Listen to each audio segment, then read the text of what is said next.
Minsan napapansin mo ba na may mga taong hindi naman pinakamagaling sa trabaho o sa grupo, pero sila yung laging napapansin ng boss. Sila yung laging napapalapit sa mga taong may kapangyarihan, at kadalasan sila pa yung mas mabilis umaangat. Samantalang yung iba na mas talented, mas masipag, at mas diretso magsalita, sila pa yung napapahamak o naiiwan sa likod. Ang totoo, sa maraming lugar tulad ng opisina, negosyo, o kahit sa social circle, parang may invisible na laro na hindi lahat alam. Hindi sapat na magaling ka lang, kailangan marunong ka ring gumalaw sa paligid ng mga taong may ego, may pride, at may kapangyarihan. At kapag mali ang galaw mo, kahit tama pa ang sinasabi mo, pwede kang maging target. Ito ang dahilan kung bakit maraming matatalino ang nauubos sa system. Hindi dahil mahina sila, kundi dahil hindi nila naiintindihan ang dynamics ng power. Direkta silang magsalita, hindi nila binabasa ang emosyon ng mga nasa taas. At minsan hindi nila napapansin na ang simpleng kilos o salita ay pwedeng magmukhang disrespect. Sa libro na The 48 Laws of Power ni Robert Greene, may isang batas na tahimik pero napaka-powerful. Ito ang Law 24, Play the Perfect Courtier. Sa madaling salita, matutunan mong gumalaw sa paligid ng power nang hindi ka nagmumukhang threat, nang hindi ka nagmumukhang sipsip, at nang hindi mo nasisira ang ego ng mga taong mas mataas sa'yo. Sa lumang panahon ng mga hari at kaharian, ang court ay puno ng mga taong gustong mapalapit sa kapangyarihan. Pero hindi lahat nabubuhay sa ganitong sistema. Yung mga masyadong diretso, mabilis mawala. Yung masyadong mayabang, mabilis maging kaaway. Pero may ilang taon na parang marunong sa larong ito. Tahimik lang sila, pero palagi silang nasa tabi ng kapangyarihan. At ang nakakagulat, ang prinsipyo na ito ay hindi lang para sa mga hari at palasyo noon. Hanggang ngayon, nangyayari pa rin ito sa modernong mundo. Sa opisina, sa negosyo, sa politika, at kahit sa simpleng grupo ng magkakaibigan. May mga taong marunong maglaro ng social dynamics, at sila yung kadalasang may kontrol sa sitwasyon. Kaya sa video na ito, pag-uusapan natin ang isa sa pinaka-underrated na batas sa power. Isang skill na bihirang ituro sa school, pero napaka-importante sa tunay na buhay. Kung gusto mong maintindihan kung paano gumalaw sa paligid ng power nang hindi ka nagiging target, kailangan mong maintindihan kung paano maging isang perfect courtier.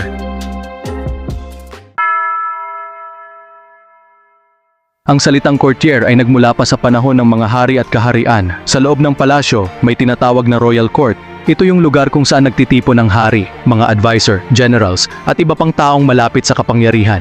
At sa loob ng mundong iyon, may mga taong ang pangunahing trabaho ay manatiling malapit sa hari. Sila ang tinatawag na courtiers.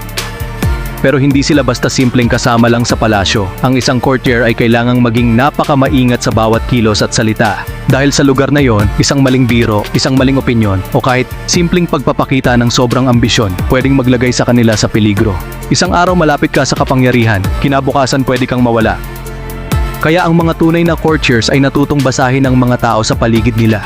Alam nila kung kailan magsasalita, kung kailan tatahimik, at kung paano magpakita ng respeto sa ego ng mga taong nasa taas. Hindi sila basta nagpapakita ng talino para magpasikat. Mas mahalaga sa kanila ang timing, diplomacy, at emotional intelligence. Sa madaling salita, ang courtier ay isang master ng social dynamics. Marunong siyang gumalaw sa loob ng sistema nang hindi gumagawa ng ingay. Hindi siya mukhang agresibo, pero palagi siyang nasa tamang lugar. Hindi siya mukhang nag-aagawan ng power, pero unti-unti siyang napapalapit dito. At kung iisipin mo, hindi naman talaga nawala ang sistemang ito. Nagbago lang ang itsura. Ang mga palasyo noon ay naging opisina ngayon. Ang mga hari noon ay naging bosses, executives, o mga taong may influence. At sa loob ng modernong mundo, may mga taong parang modern version ng courtier. Sila yung mga taong marunong makisama sa tamang paraan. Hindi sila basta kontra sa mga nasa taas, pero hindi rin sila mukhang sunod-sunuran.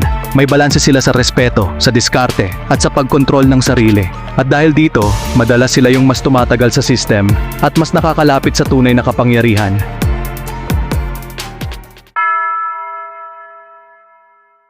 May mga tao na ipinagmamalaki na sila ay diretso magsalita. Para sa kanila, ang pagiging prangka ay tanda ng pagiging totoo at matapang. At sa ilang sitwasyon, maganda talaga ang ganitong ugali. Pero kapag ang kaharap mo ay mga taong may kapangyarihan, minsan ang sobrang pagiging diretso ay nagiging panganib. Ang problema kasi sa power, hindi lang ito tungkol sa logic o katotohanan. Malaking parte nito ay ego, pride, at status. Kahit tama pa ang punto mo, kung ang paraan ng pagsabi mo ay nagmumukhang pagkontra o paghamon, pwede itong makita bilang disrespect. At kapag nasagi ang ego ng taong nasa taas, mabilis itong nagiging personal. Maraming tao ang hindi napapansin ang ganitong dynamics. Iniisip nila na basta tama ang sinasabi nila, sapat na yon. Pero sa mundo ng power, hindi lang mahalaga kung ano ang sinasabi mo. Mas mahalaga kung paano mo ito sinasabi, kailan mo ito sinasabi, at kung sino ang nakakarinig. Ito ang dahilan kung bakit may mga matatalino at competent na tao na bigla na lang nawawala sa sistema. Hindi dahil mahina sila, kundi dahil hindi nila napansin na may nasagasaan silang ego. Isang meeting lang, isang komentong medyo matalim, at biglang nagbabago ang tingin sa kanila ng mga taong may influence. Samantalang ang mga taong marunong sa social dynamics ay mas maingat, hindi sila agad kumukontra sa harap ng lahat. Kapag may gustong sabihin, ginagawa nila ito sa tamang timing, sa tamang tono, at sa paraan na hindi nagmumukhang pag-atake. Para sa kanila, mas mahalaga ang long-term na relasyon kaysa sa panalo sa isang argument. Kaya sa mundo ng power, ang pagiging diretso ay hindi laging lakas. Minsan, ito pa ang nagiging kahinaan. Dahil ang mga taong tunay na marunong sa larong ito ay hindi basta sumasabak sa confrontation. Mas pinipili nilang gumalaw ng mas subtle, mas maingat, at mas strategic.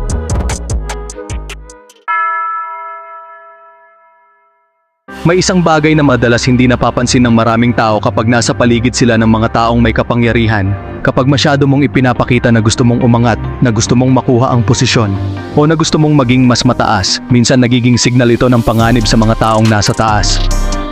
Sa psychology ng power, ang mga taong may posisyon ay natural na nagiging sensitibo sa mga posibleng maging kalaban nila. Kahit wala ka namang masamang intensyon, kapag masyado kang agresibo sa pag-angat, pwede kang makita bilang threat. At kapag may taong nakitang threat sa loob ng sistema, madalas hindi na nila hinihintay na lumakas pa ito. Ito ang dahilan kung bakit ang mga tunay na marunong sa larong ito ay hindi nagmamadali magpakita ng ambisyon. Hindi sila nagbubuhat ng sariling bangko, hindi sila nagyayabang ng kakayahan, at hindi rin sila laging nagpapa-impress sa harap ng boss o ng mga taong may power. Sa halip, pinapakita nila ang competence nila sa mas subtle na paraan. Tahimik lang silang gumagawa ng maayos na trabaho, nagbibigay ng respeto sa mga nasa taas, at hindi nila ipinaparamdam na gusto nilang agaawin ng spotlight. Dahil alam nila sa mundo ng power, ang sobrang liwanag minsan ang unang pinapatay. Ang ironic dito, ang mga taong hindi masyadong nagpapakita ng ambisyon ay kadalasang sila pa ang mas pinagkakatiwalaan. Dahil hindi sila mukhang nag-aagawan ng posisyon, mas komportable ang mga taong nasa taas na ilapit sila sa mas malalaking responsibilidad. Kaya kung gusto mong umangat sa isang sistema, minsan ang pinakamatalinong galaw ay hindi ang paghabol sa power ng haraapan. Mas epektibo ang dahan-dahan na paglapit, walang ingay, walang yabang. Hanggang sa isang araw napapansin mo na lang na nasa mas mataas ka ng lugar. Isa sa pinakamahalagang skill ng isang perfect courtier ay ang pag-intindi sa ego ng ibang tao. Lahat ng tao may ego, pero lalo na ang mga taong nasa posisyon ng kapangyarihan. Dahil kadalasan, ang kanilang status at authority ay bahagi na ng kanilang identity. Kapag may nasabi o nagawa na parang bumababa sa kanila, mabilis itong nagiging personal. Ito ang dahilan kung bakit ang mga taong marunong sa social dynamics ay marunong magbigay ng recognition sa iba. Hindi ito tungkol sa pagiging sip-sip, kundi tungkol sa pag-unawa sa psychology ng tao. Minsan ang simpleng pag-acknowledge sa idea ng boss o pagbigay ng credit sa ibang tao ay sapat na para mapanatiling maayos ang relasyon. Maraming tao ang hindi komportable sa ganitong bagay dahil iniisip nila na parang nagpapababa sila ng sarili. Pero ang totoo, hindi ito pagpapababa. Isa itong strategic na paraan para hindi masagi ang ego ng mga taong may influence. Dahil kapag komportable ang ego ng isang tao, mas bukas siya sa pakikinig at pakikipag-cooperate. Ang perfect courtier ay marunong gumawa nito ng natural, hindi halata, hindi overacting, at hindi rin mukhang pilit. Kapag may magandang idea ang ibang tao, ina-acknowledge niya ito. Kapag may achievement ang kasama, pinapakita niyang napapansin niya ito. Dahil sa ganitong paraan, nagiging magaan ang presensya niya sa grupo, walang pakiramdam na may kompetisyon o pag-aagawan ng spotlight. At kapag ganito ang tingin sa iyo ng mga tao, mas madali kang pagkatiwalaan at ilapit sa mga mahalagang usapan. Sa mundo ng power, ang pagkontrol sa sariling ego ay mahalaga, pero kasing halaga rin nito ang kakayahang alagaan ang ego ng iba. Dahil minsan, ang simpleng respeto sa pride ng ibang tao ang nagiging susi para manatili kang ligtas at malapit sa kapangyarihan. Isa sa pinakamalaking skill ng isang perfect courtier ay ang mataas na social intelligence. Ibig sabihin nito, marunong kang magbasa ng sitwasyon, marunong kang magbasa ng emosyon ng mga tao, at alam mo kung kailan dapat magsalita at kung kailan mas mabuting manahimik muna. May mga tao na sobrang talino sa kaalaman, pero mahina sa social awareness. Hindi nila napapansin ang mood ng kwarto, hindi nila nararamdaman kung may tension na sa usapan, at minsan nagsasalita sila sa maling timing. Kahit tama ang sinasabi nila, nagiging awkward o nagiging problema ang epekto. Ang mga taong mataas ang social intelligence ay kabaliktaran nito. Tahimik silang nag-observe sa paligid. Pinapansin nila ang body language, ang tono ng boses, at ang reaksyon ng mga tao. Sa ganitong paraan, mas naiintindihan nila kung ano talaga ang nangyayari sa ilalim ng mga salita. Halimbawa, kung napapansin nilang hindi magandang mood ang boss, hindi sila agad maglalabas ng kritisismo o reklamo. Kapag alam nilang may sensitibong topic, mas maingat sila sa paraan ng pagsasalita. Para sa kanila, ang timing ay kasing halaga ng mismong mensahe.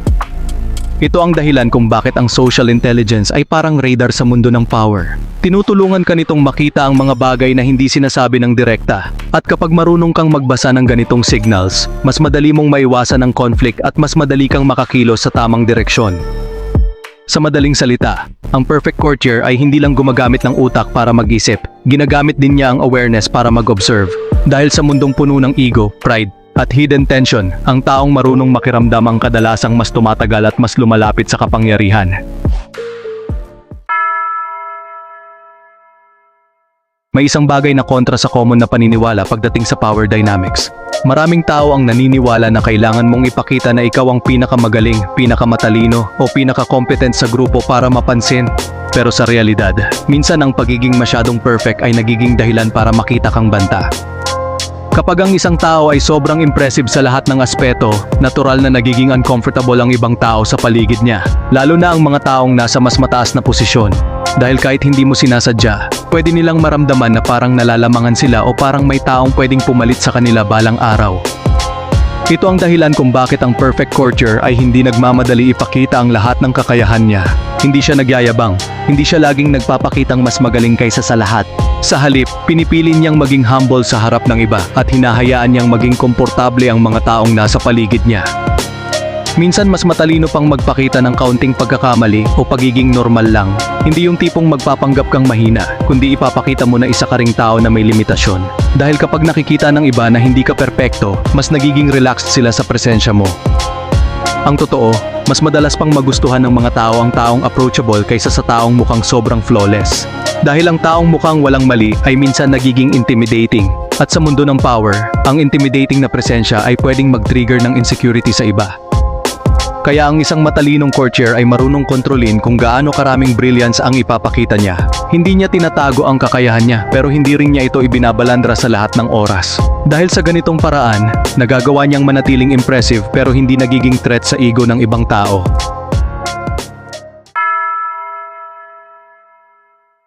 Sa mundo ng power, ang direktang confrontation ay kadalasang nagdudulot ng mas maraming problema kaysa solusyon. Kapag direkta mong kinokontra ang isang tao sa harap ng iba, lalo na kung siya ay may posisyon o influence, natural lang na maramdaman niyang inaatake mo ang kanyang authority. Kahit tama pa ang punto mo, kapag nangyari ito sa harap ng maraming tao, nagiging usapan na ito ng pride at reputasyon. At kapag nasangkot na ang ego, madalas hindi na mahalaga kung sino ang tama. Ang mas mahalaga sa kanila ay kung sino ang hindi napahiya. Ito ang dahilan kung bakit ang mga taong marunong sa larong ito ay bihirang makipagbanggaan ng harapan. Kapag may problema, mas pinipili nilang ayusin ito sa mas mahinahong paraan. Minsan sa private conversation, minsan sa pamamagitan ng suggestion, o minsan sa pamamagitan ng paghintay ng tamang timing. Ang subtle influence ay mas malakas kaysa sa direct na pag-atake. Sa halip na sabihing mali ang isang tao, mas epektibo minsan ang magtanong o magbigay ng idea na parang natural lang na lumabas sa usapan. Sa ganitong paraan, hindi nasasagi ang ego ng ibang tao at mas bukas sila sa pagbabago ng isip. Ang perfect courtier ay parang chess player sa social world. Hindi siya gumagawa ng galaw na padalos-dalos. Iniisip niya ang epekto ng bawat salita at bawat kilos. Dahil alam niya na sa larong ito, hindi ang pinakamaingay ang nananalo, kundi ang pinaka-strategic. Kaya kung gusto mong maging epektibo sa mundo ng power, minsan kailangan mong matutong magkontrol ng sarili. Hindi lahat ng laban kailangang sagutin agad, at hindi lahat ng mali ay kailangang itama sa harap ng lahat. Dahil ang tunay na impluwensya ay kadalasang gumagalaw ng tahimik, pero napakalakas ng epekto.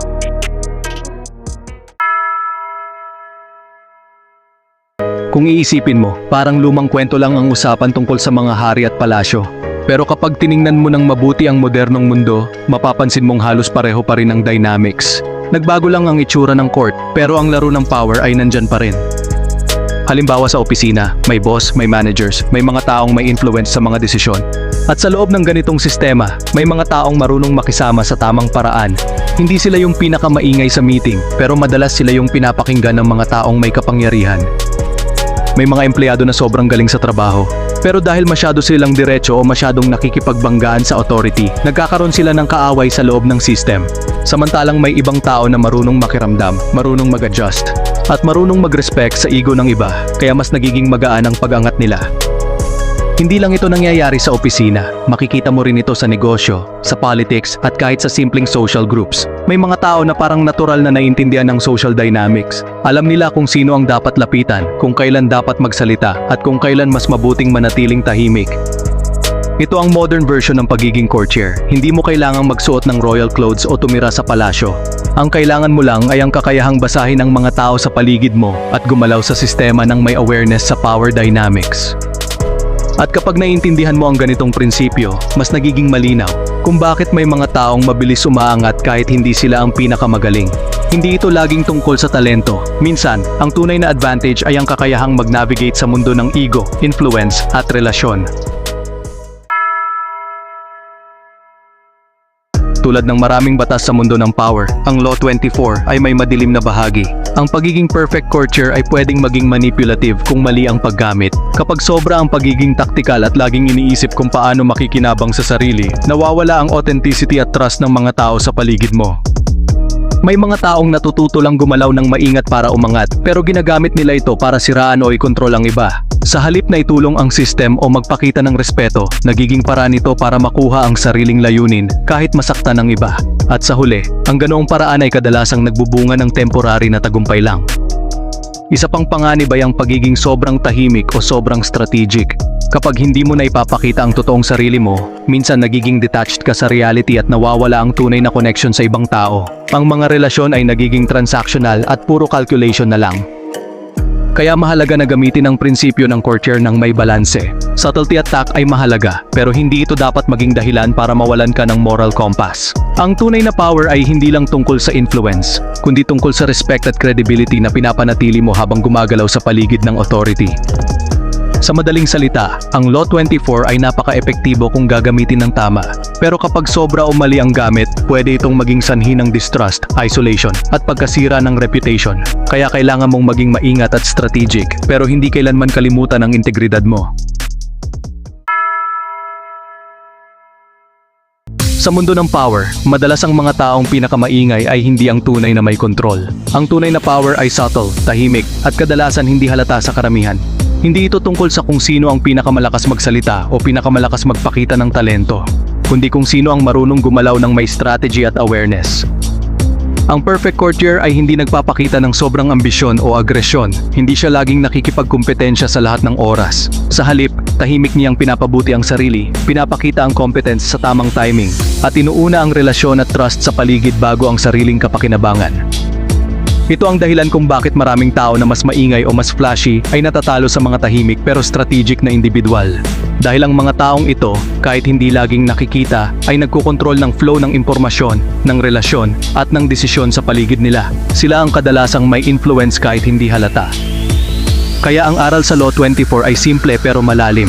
Kung gusto mong manatiling ligtas, palaging nasa advantage, at unti-unti ring umangat, matutong maging subtle.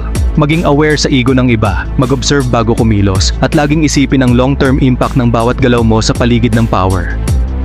Sa huli, ang tunay na kapangyarihan ay hindi palaging nakikita o naririnig. Ito ay nararamdaman sa paraan ng iyong presensya, sa epekto ng mga kilos mo, at sa respeto at trust na nakukuha mo mula sa mga taong nakapaligid sa'yo.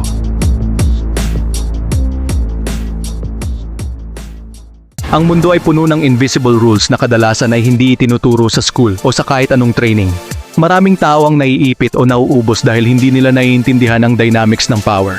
Pero sa mga taong marunong maglaro ng laro na ito, nagiging malinaw ang daan patungo sa advantage at opportunity.